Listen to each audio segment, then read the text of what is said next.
I'm Sarah Spink, and I'm the CEO of the Liquid Roofing and Waterproofing Association.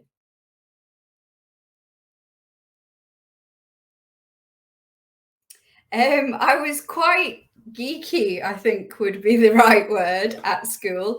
I definitely was studious. I was in the top sets for everything. And I was that kid that I was quite quiet, but I liked kind of volunteering for things. So I did French club, I did reading club, I was a prefect. So I was that type of child, I'm afraid.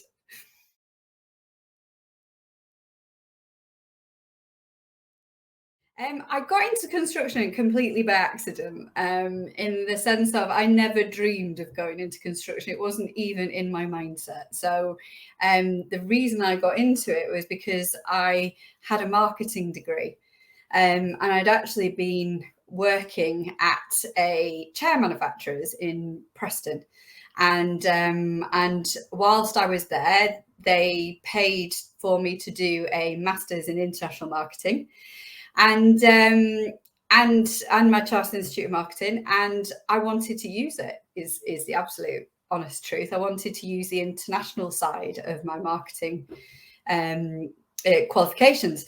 So I saw a job advert for a manufacturer of roofing products based in Preston, and I went for the job. And it was the international side that appealed to me. I didn't care what the product was. But the one thing I will say is that having been in construction ever since, so since 2006, construction is the best industry ever. And I will say that to anybody who ever asks. From the point of view of the people who work within it, it was very different to furniture. I've talked about this quite a lot, that the people in construction, so I was on the manufacturing side of construction. Everybody was quite young, so I'd come from furniture where it was definitely an aging workforce. It was a different industry altogether. A lot of the manufacturing was going overseas. It was quite depressing from that point of view, because the factory that I was in wasn't going to be there, and it isn't there now, because a lot went to the Far East. Whereas I came into construction, it was the opposite to that. So the majority of construction products that are used in this country are made in this country, which is fantastic for it's a domestic industry that is doing very well. So it's a totally different industry, and it's exciting. There's always something happening. There's always something, new legislation, the technical products. It was just really good fun, and the customer base, really down to earth. Everybody, my experience of construction is that everybody is working hard to do things properly and do things well. That's my experience. And I know, obviously, with recent experiences of Grenfell, etc., it sometimes doesn't come across. But everybody I've worked with always had a very can-do attitude. So I love construction.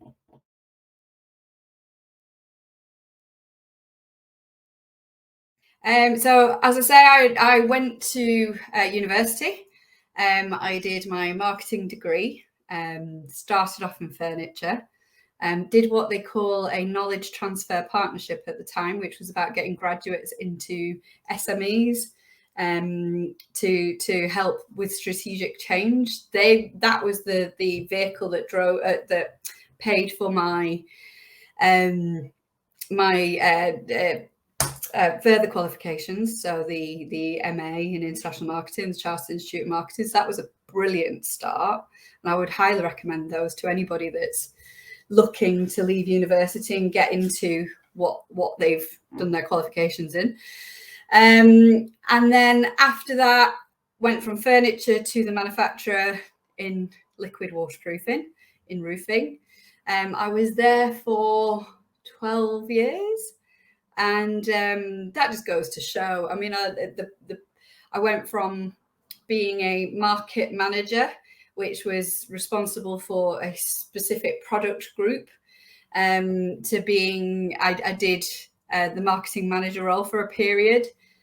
covering for somebody's maternity. I also did, so I started in the international role. So I traveled the world on that side. And then I did a pure product management role working within technical. So I did quite a bit in the 12 years at the manufacturers. And while I was there, I volunteered. Go back to what my mindset is and what I was like at school. I liked to volunteer for things. So I got involved with I didn't have kids. I had extra capacity, and I wanted to get involved on an industry level. So I volunteered to get involved in the marketing side of what was the European Liquid Waterproofing Association on behalf of my employer. And that was how I got started on the trade association side. So it's all in a voluntary way at first. And yeah, it was a fantastic experience, because obviously you've gone from just knowing your manufacturer, your product, where you've come from, to learning about all the other liquids in the market. And yeah, so I got involved, got to be on the board of the of what became the LRWA, a Liquid Roofing and Waterproofing Association. And then we got to a point where we were big enough and had enough subscriptions to basically look for a CEO, someone to look after the association on a kind of employed basis. And it was someone else who suggested, that's perfect for you. Why don't you go for that? And at first I didn't see it, and then I thought, well, okay, let's give this a go. I think I can make a difference here, and I think there's lots to be done. And I had a good grounding from obviously doing the voluntary work with the association. And so I went for the interview and I got the job. And so I became the first CEO of the LRWA in 2017.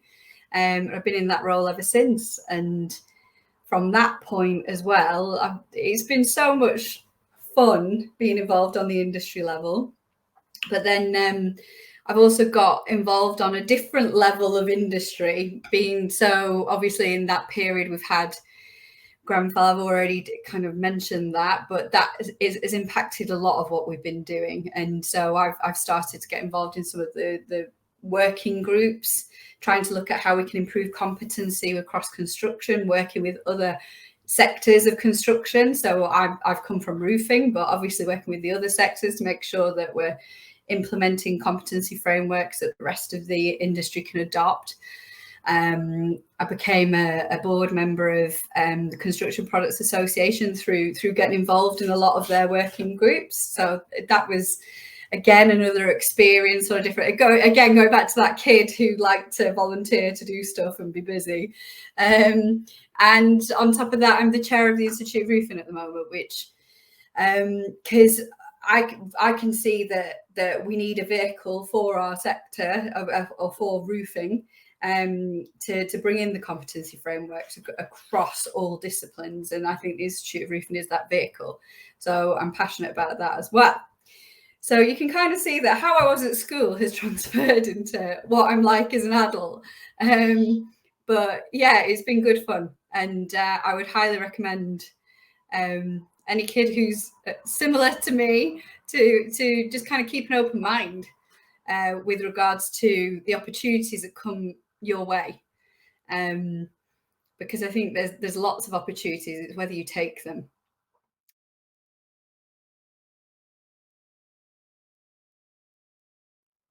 I think now I wouldn't go to university. And I think that's an honest answer. I think I would look for a higher degree apprenticeship, because I think the money that they are asking for the experience I could have got that experience. I got more out of working whilst studying.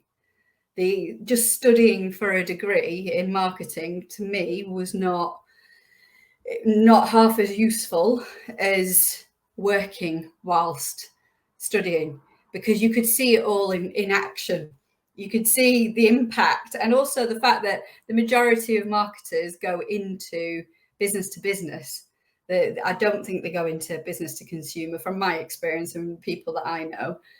we all ended up in business to business. So it's that when you go to university, or when I went to university, it was very much taught about advertising and all these very comms focused subjects, and I haven't used half of it.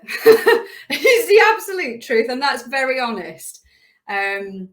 But I think it will always be of a higher benefit to the person who is learning if they can apply what they're learning in real time and actually see the impact straight away. There's nothing more amazing than seeing, for example, your product be launched and see it sat on a shelf, for example, and you've done all the work, you've done all the research, you've applied all the models to see where the market opportunities are, and you've developed it, you've worked with the company to develop it, and then you do all the marketing comms to launch it, and then you see the impact of the sales coming through the door, and and then you might go on site and see it being applied, and there's nothing better.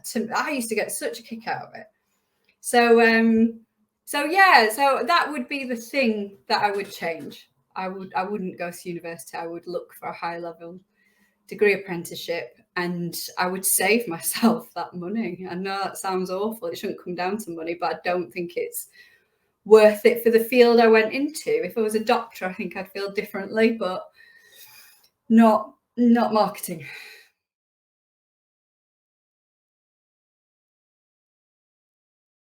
Oh, just to be, again, open-minded. Stick with what you love. I know that might be controversial because I think my dad really wanted me to go into accountancy.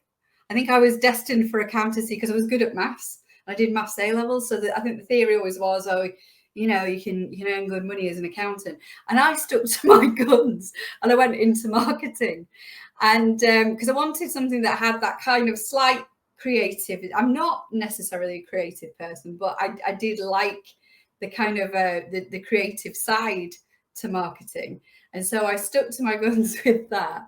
And the thing is, though, I love my job. And again, you look at and I know I'm not doing marketing now, but my brain is wired like a marketer always in whatever I'm doing. So even though I'm a CEO now and I've got to have lots of strings to my bow, you've got to be able to dip into technical.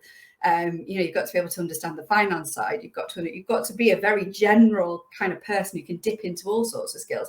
I'm still wired like a marketer in the background, so I'm always looking for, well, where's the where's the opportunity? What can we do to add to membership benefits and things like that? So I think stick to what you love, because stick to your guns, because it's important that you love what you do. And I do meet people who don't love what they do, and I feel quite sad for them from the point of view of, it's the majority of our time. We spend the majority of our time at work, and I really missed it when I was on, for example, maternity leave. So my teenage self, I would say, well done for sticking to your guns, because I did. And I think the other thing would be, again, don't get it in your head that you're going to work for Coca-Cola and because that's all that they'll talk to you about at university. You're going to go and work for Coca-Cola, you're going to go work for these massive brand, Amazon, and all this. You're probably not going to be. There are a hell of a lot of small to medium-sized businesses where you can really grow your career, grow your experience, get stuck into all sorts of different things, really enjoy yourself and see the impact of what you're doing on a day-to-day basis. Whereas what I always found from an early start in my career was, if you look at people who work in these massive organizations and brands, you're literally so far down the pecking order, you don't see the impact of what you're doing. And that's not as much fun as being in a smaller firm and actually being able to affect, like I said before, see your product on a shelf, or see the first time it's sold and you see it applied on site. And, there's something really magical and amazing about that. So yeah, keep open-minded.